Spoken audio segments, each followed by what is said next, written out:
Hey, and welcome to Matt and Jess TV. I am Matt Roast here with Jessica Bunbun. This is our Death and Other Details, Season 1, Episode 7, reaction and review. Mm-hmm. Why didn't we get like big scarves and like, white button up tee? We could have all been Rufus Coatsworth in the past, but no, we did not. Apparently, we are not in the time machine with Imogene Scott, but that's fine. We are here to analyze it. This was a really fun episode in that way. Having a chance to like kind of go back and see it from her perspective from different ways, to see it from Rufus's perspective from different ways. This was a really like just innovative episode. I really enjoyed it. Yeah, I think this was really good. This is probably one of the better episodes this season so far. I think they executed it really well. Yeah. I think, having Imogene dress up like Rufus. It was so good. It was was so creative. Yeah, it's one of those sort of things where we didn't necessarily need it, but I'm really, really glad we got it. And I think that this episode had a lot of fun with some of that. Like, do I wish there were more from the other characters? And do I wish we were able to like build a cork board here with like 30 different possibilities as to what happened? Sure. But at the same time, we got a cliffhanger. Like, we did get a really important reveal at the end of this that is going to set the stage for, the final episodes of this season. I was really glad that we actually had an episode that was tight like this, where we actually just sort of had a very few amount of the characters. Like, yeah, of course, I can't wait to get back to the boat. I mean, Yeah. the boat's amazing. Yeah. There's a lot of cool characters. But it was cool with a cast this big to actually have something a little more intimate and just a little bit more, smaller cast, smaller story, and really focused. And I really enjoyed that. And it was cool to actually see that some of these people were still around in the past. Like, we've been theorizing, we have on our tinfoil hats talking about theories of like, who, if this is connected to the death of Imogene's mom, who would have been an adult in the past that would have been there? And there's a few people. I mean, there's Catherine, there's Lawrence and stuff like that. We were kind of unsure about the Kingmaker. Like, he would have been an adult, but was he around back then? Yes, he was, Yeah. And Llewellyn, of course, was around back then as well. And now we also know that Alexandra was as well. Yeah, we have a decent number of people that we can kind of think about still moving forward here. Yeah. So before we move forward, be sure to hit that subscribe button. We have so much more still coming within the world of Death and Other Details. Yep. And just like from the start here, we'll just talk a bit about something exciting, because we did an interview on our website, and I really hope I'm saying her name wrong. I'm right. I'm embarrassed if I don't. But we spoke to Pardis Saremi, who plays the ever so great Layla on the show. What a great character. We love her. Yeah, we love Layla. Like, she was a great person for us to talk to. We asked a bunch of different questions. Of course, she can't give away too much when it comes to how the season ends, but we did pose this question of like, hypothetically, if Layla survives this season, fingers crossed, are you hoping to come back for more? And, she is. And the whole cast is kind of feeling optimistic and hopeful that there'll be a season 2 down the road. Yeah, I mean, it made me feel good to hear that she's hopeful for a season 2. Of course, I think we all are. The show has been a really pleasant surprise. Hulu, make it happen. All right. Do it. You have Only Murders. You promote it with Only Murders. It's like, if you like this show, watch this show. Okay, let's talk about some of the suspects from the past, because that was one of course, we're going to get to the big Celia Chun reveal. Yeah. Don't worry, hold on. We're gonna get there. All right. But let's talk about some of these suspects from the past that, I mentioned just a minute ago. There's Catherine, Lawrence, Llewellyn, the Kingmaker, Alexandria. Now, we know that Alexandria is dead, so she's kind of off the table. Yeah. As, would she have done this? Probably not. But we saw Imogene's mother talking to her, being like, hey, I've got somebody who's willing to actually go on record that the Colliers are doing this and that they're killing people at their, establishment. So can you do something with this? Alexandra's like, nah, I can't do anything with it. Can she then go and tell Catherine or Lawrence or Llewellyn or somebody? Yes, that's what I think has happened. That's my tinfoil hat theory, is that she decided to go to the family and was like, listen, this is what's going on, because we know that the family in the present was one of her supporters and had put money into her Yeah. campaigns and stuff like that. So they had, the handshake. So if she went to them and was like, listen, I know this about you. This is the person who told me about this about you. I'm coming to tell you about it if you want to make a deal with me, kind of thing. And I feel that they probably did. I mean, it just makes sense of why their relationship is the way that it was in the present before she died. I just feel like this is a situation where information has always been power within this world. And we are in a spot now where we have a good bit more information when it comes to who is talking to who and why they were talking to who. And with Alexandra in particular, way back when, like, she wasn't the governor yet. Like, she Right. was somebody who really was trying to play the world, really trying to make relationships that withstood. Like, that's why, her relationship with Catherine and Lawrence was so important, and why it's not crazy to think that, a lot of what you said there, I think, is pretty spot on. And it's still spot on with, the tinfoil hat theory I've been rocking for a lot of this season, that this is all Catherine's doing. Yes. And so much smoke on her Yeah. in this episode, because it's like, if Alexandra went back and told the Colliers what happened, Yeah. then we're kind of left with just a few people. There's the Kingmaker, there's Llewellyn, who I actually just don't think he's behind it. I've kind of taken him off the board, not because he, threw himself off the boat or anything like that. I just think that his love for Imogen's mom would have prevented him from doing that. I just don't think that he did that. So I think it's Catherine, Lawrence, the Kingmaker. But because we saw that very early on, and it was so fast, if you blinked, you missed it. Catherine forging Lawrence's signature, I just think that it's Catherine. And that would then make sense when Rufus is like really pushing hard to get information, that at that point they were like, okay, you know what? You're upsetting Imogen. You need to leave now. It's done. Thank you. Then it makes them look good to be like, of course we cared. We hired Rufus. He came in, he tried, he couldn't find anything, so he left. Innocence. Is that innocence just floating through the air right now? Is innocence in the room with us right right. now? All right. Okay. Here's what I've learned from Only Murders.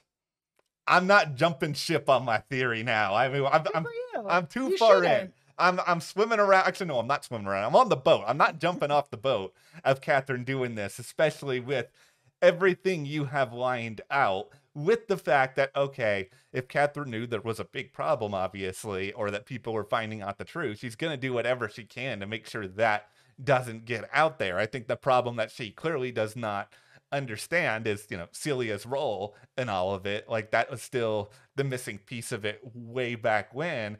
And now we're in this sort of situation where, financially, if there's a way to just get the Chuns fully involved in this, making a lot more money, like, maybe this is enough for everything to just sort of be smoothed all over, be a complete thing of the past. Even though, Catherine may not have all the information, it's still a spot here where money may be a motivating factor for it to not come out moving forward. And it's just that the part of it, the missing link for Catherine, I think, is just what's going to make the remainder of this so interesting, especially when it comes to Celia's own, like, emotional conscience. Like, what motivates her? Like, what does she really want to do with the Colliers and with Catherine? Like, she has an advantage here, but is she going to use it? Yeah, she has a huge advantage, because the Colliers don't know that she was going to be the person who Yeah. was going to expose everything. Alexandra didn't know either. I mean, Imogen's mom was like, I have somebody who's willing to go on the record. Didn't say who it was. We all know who it Yeah. was, that it was Celia, but they don't know. So now here we are in the present, where the Chuns just got 51% of their company, Yeah. which probably is going to mean that they're going to be able to look through any records that they wish. So Yeah. is this, this big billion-dollar deal just so that the Chuns can actually bring down the company? It might be deeper than just money. It might actually be Celia being like, you know what? It took me a while to get here, where I was part of this at a much lower level in the company, and now I'm here. I own 51%. What are you going to do about it? Okay. Tinfoil hat time. Celia is going to be so baller. I know it. Celia is going to be baller. But here's an interesting thing about Lawrence that I literally just thought of right now. So Oh. there might be 5 commenters out there who can disprove everything I'm saying. Hey, And let's just, if you that know what? happens, There's no wrong theory yeah, here, guys. Leave your theories in the comments. Nothing is wrong at this yeah. point. We don't have any answers. And I have no Let's go problem for being it. wrong. All right, let's go for it. Here we go. Okay. What if Lawrence knows that Catherine is guilty of a lot of really terrible things? Mhm. And we know that he was basically just willing to throw his company away and give the Chuns that 51%. Maybe Mhm. because, Catherine is his wife and, they have a lot of problems, but he still has some element of love for her, that he Mhm. doesn't want to be the person who implicates or has her arrested himself. He just can't do it. He doesn't have it within him to do it. But he knows that if somebody else owns the company, they will dig a lot of this stuff up. And if she's been forging his signature from what we have seen on the show, she's probably forged it for some other things too. So maybe she is the big bad. Lawrence knows she's a big bad. Lawrence is just kind of staying out of the fray, feeling like eventually she's going to be taken down. He'll still have his share of the company. He'll be able to move on with some element of money, but he won't have to harbor any guilt for getting his wife behind bars. Unless he's got some sort of other cover-up plan, Lawrence will go down for that too. Because Probably. Catherine has forged his signature. We saw Yeah. it happen on the show. It's happened. She's doing it currently. But at some point, Lawrence has been signing things too. It depends on who was it that was signing that one document that proves everything. Was it actually Lawrence? Was it Catherine as Lawrence? Who did that? Because that might be the thing that then can pin everything on Catherine, and Lawrence can be like, look over here. Yeah, that might be the thing. And I think what will make this even more interesting is just that Lawrence is clearly not, if this crazy idea is true, like, let's roll with this, he wouldn't tell Anna about it because he wouldn't want Anna No. involved in any sort of scheme. And if Anna's out there fighting for more of the company, for not 51% going to the Chuns, then it looks like she's doing the right thing. She's not the one who's out there making this puzzling, baffling business decision. And that, if both of them do end up going down for all this, then Anna's still left standing. Anna's hands are clean, though we've already had Imogen asking a lot of big questions about Anna as to what Anna knew. Who knew if Anna's hands are really that clean at all? Yeah, I mean, I think that would be a much more interesting way for the story to play out than just kind of what it looks like on the surface, which is that Victor Sams has been like holding over information over Lawrence's head since way back in the day when Imogen's mom died. Like, this has been going on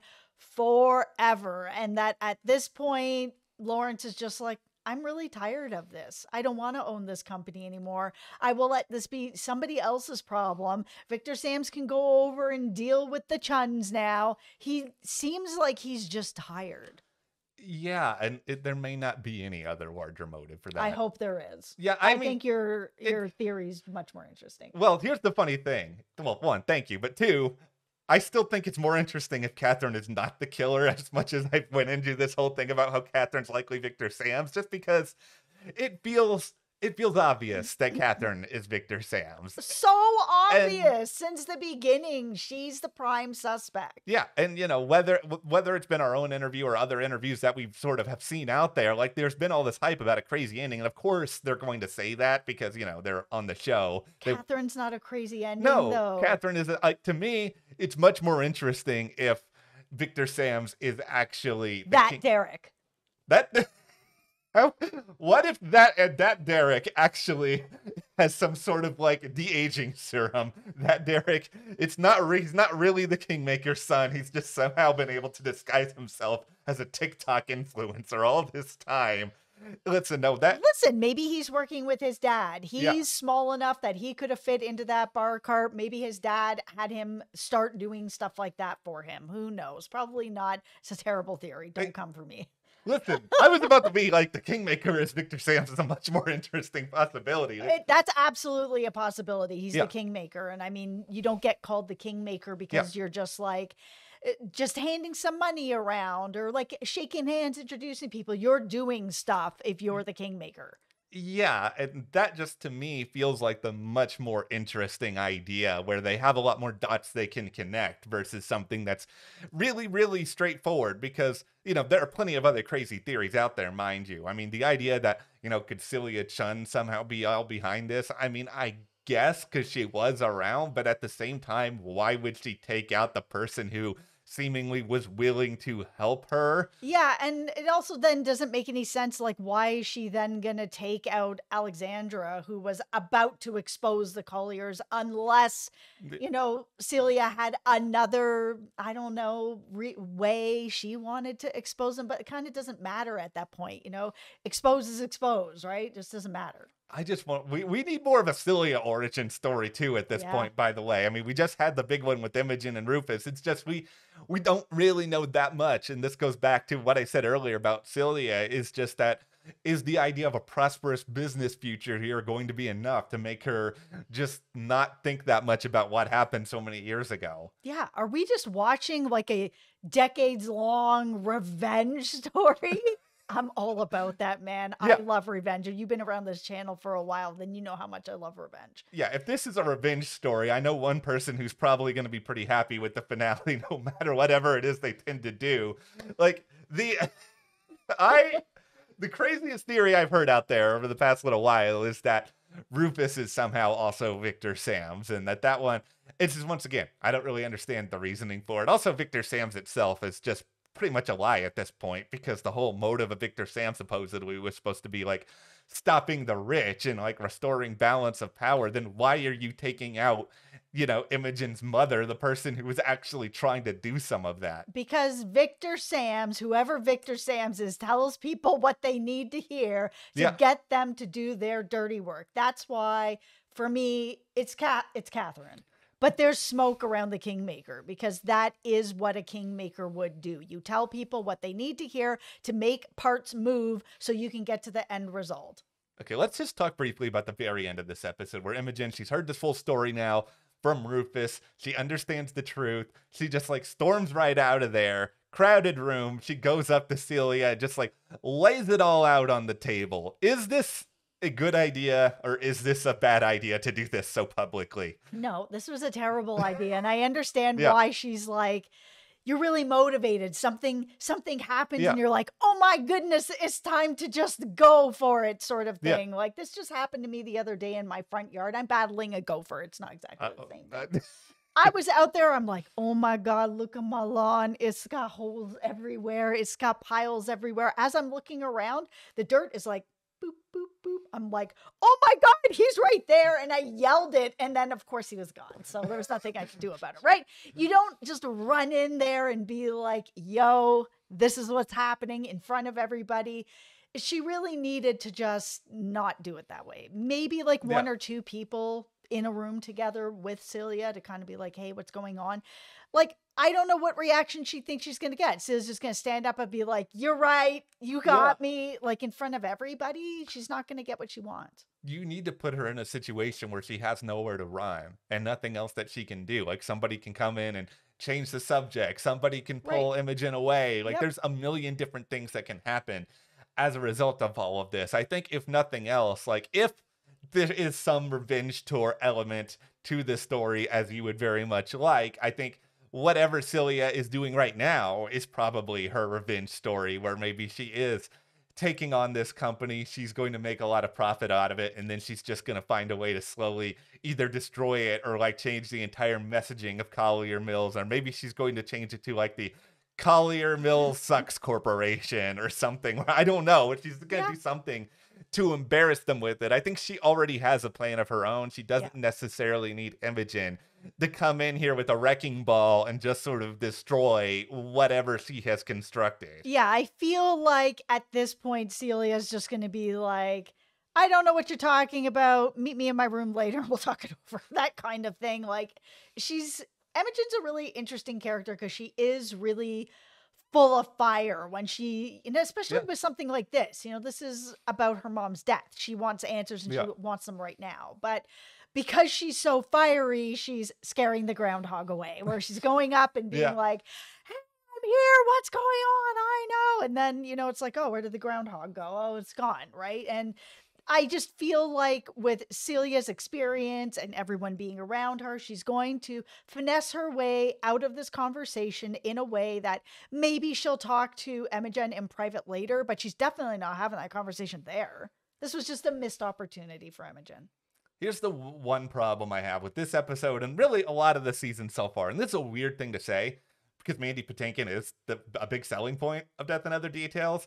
There's just still something missing about Rufus for me as a character. I think it's just a vulnerability. I think it's just a real understanding of who this guy really is, because it all just sort of is very surface, a lot of shade and fraud, a lot of here's the slogan. And I mean, it's established that way on purpose because Rufus has been labeled as a fraud. But like with this episode in particular, I was kind of hoping that we would get more into like the real depths of who this man is. And I feel like even still, it's kind of surface. And I'm just feeling like, you know, here you have an actor who just like put in this award-worthy work on Homeland. I just think you could be giving him more. And I wish there was a little bit more with him. Like, I like the story, how it kind of revealed that he's a fraud and that he's kind of, you know, fell into some luck in some things. And, you know, that's sort of how it's all come together for him as the world's greatest detective, whatever. Yeah. But then it does make it more difficult to give him, like, I had been kind of wondering why he's not really getting that much screen time, because he kind of hasn't been. Like, I thought there was going to be a lot more of him and her together, but there's been tons of her, and there's been like kind of medium to less of him. Like, we had Hild come in and take over the whole case, which all makes sense because if Rufus is a fraud, then, you know, he's going to allow her to come in and take over the case because he's not for reals. But at the same time, it's just like this show is really sold on him, and this character, even as a fraud, could be still someone that we got to know in this particular episode more because it was about him in the past. Instead of just leading Imogen to the answer, where's the little bit more about Rufus as well? It feels like he's kind of the ghost of the show, and he shouldn't be. Yes, Ghost Rufus, it's time to come into reality. Be like the end of that movie Casper, when Casper becomes like a real... Thanks for ruining that for me. Yeah, spoiler alert for movie that's over... movie. What's over 40 years ago? How dare you?